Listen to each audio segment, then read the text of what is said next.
I was talking to one of my business mentors and I was explaining to him some of the problems I was having. He goes, dude, you can't be seagull managing me.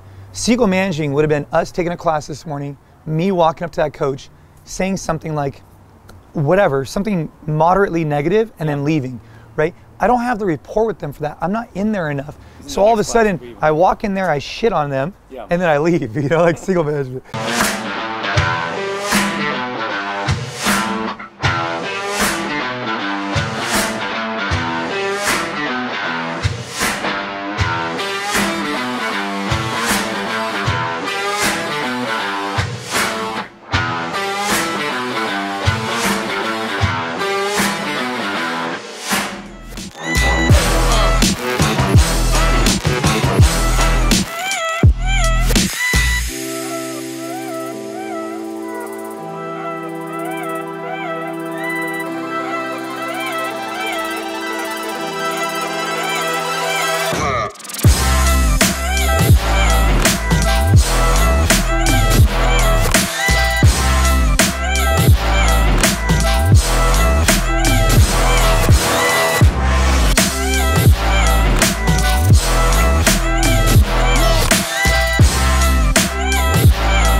So most gym owners that I talk to get to about 100, 120 members and they get stuck. Yeah. And I think they get stuck because they're treating it like a hobby and not a business.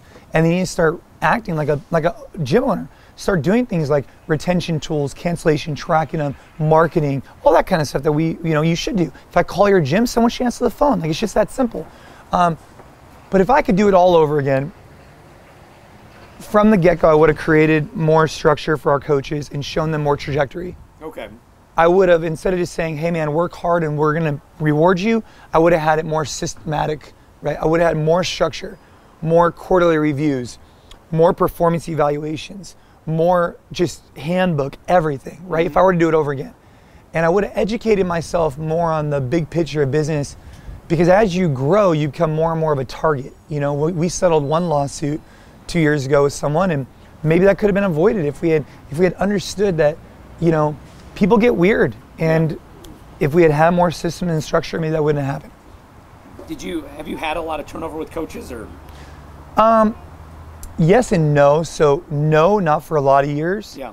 And then probably as of 2-3 years ago, we've had a lot of turnover. Okay. And what it was just a natural progression. You know, these guys started with us when they were, early 20s.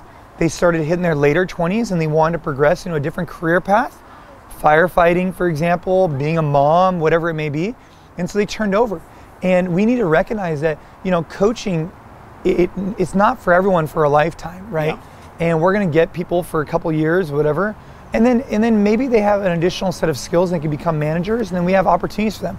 But that's another thing, for our business, if we're not opening locations, if we're not expanding, if they don't see that we're at least trying to evolve and grow, people will leave because they're gonna think that it's just one location, one owner, whatever. Even if you have 3 locations, you need to show trajectory for people, otherwise you're gonna lose them. Yeah.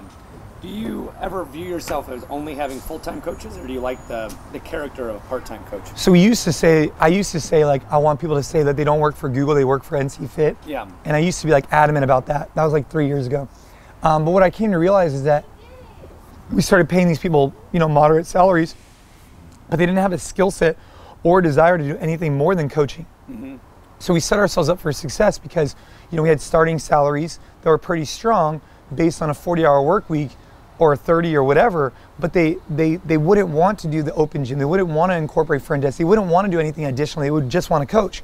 Yeah, we had that with our first full-time employee that we hired. So it just created a big controversy. So instead, right now what we have job leveling criteria. It starts at $25, goes up to $60 an hour. Okay. Then we have our salary that starts at, if you're a full-time coach, I think it starts at 50 if I'm not mistaken, and it goes up.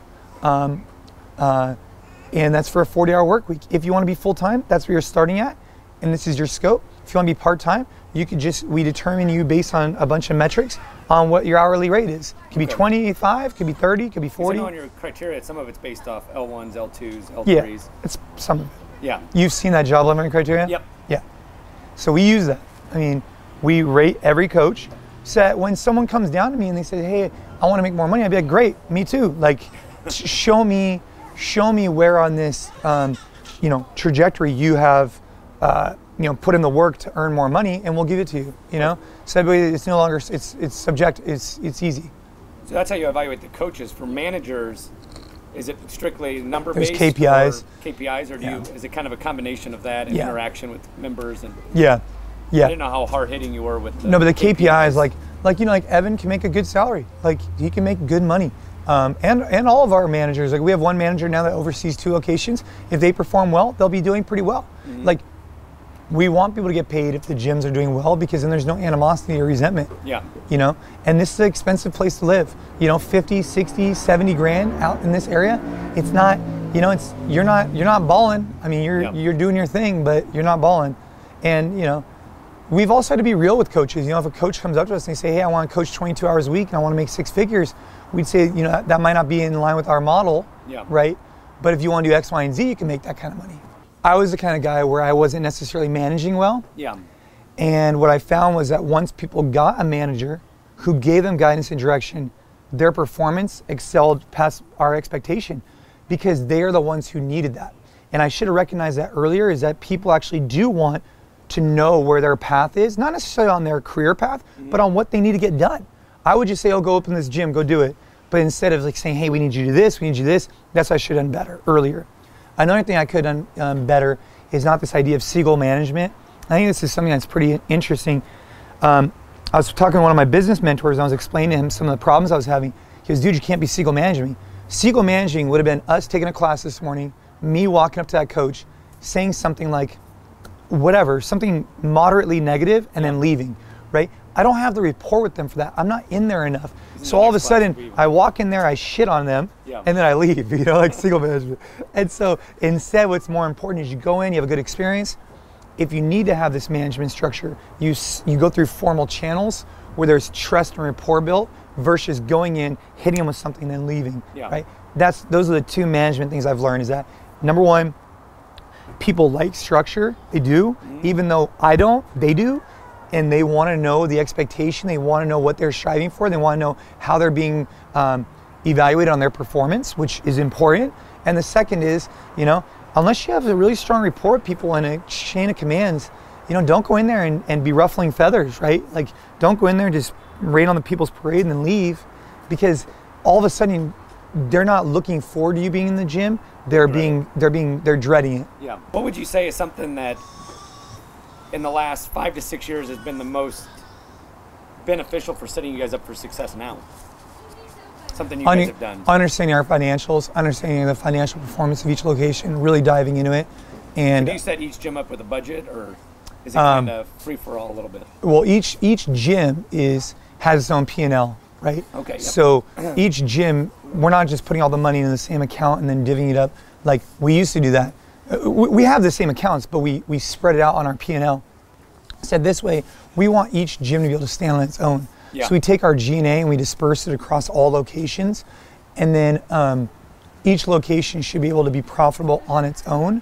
That was important, because when we brought in a finance guy, one of the things he recognized that we were just spending money frivolously, and I didn't know if we were doing well or not doing well. I just knew the bank account was going the right direction. But we had some locations that might not have been performing as well. Other ones were floating it. If I was him, I would be, I'd be asking all the same questions he was asking, but then I would ask even further. So like what I mean is you say, hey, so he says, what have you learned about management, or how have you created structure, or whatever it may be, right? And I'm saying X, Y, Z. And then I would say, oh, I created these new documents. We created these as a team.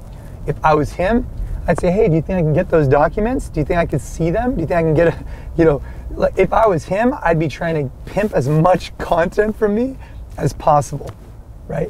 I would be trying to get our performance evaluations, trying to get, a look at our employee handbook, things like that. That's what I would do. So I would continue with the same questions he's been asking, because he's been really good. And then I would further that by then having to ask that.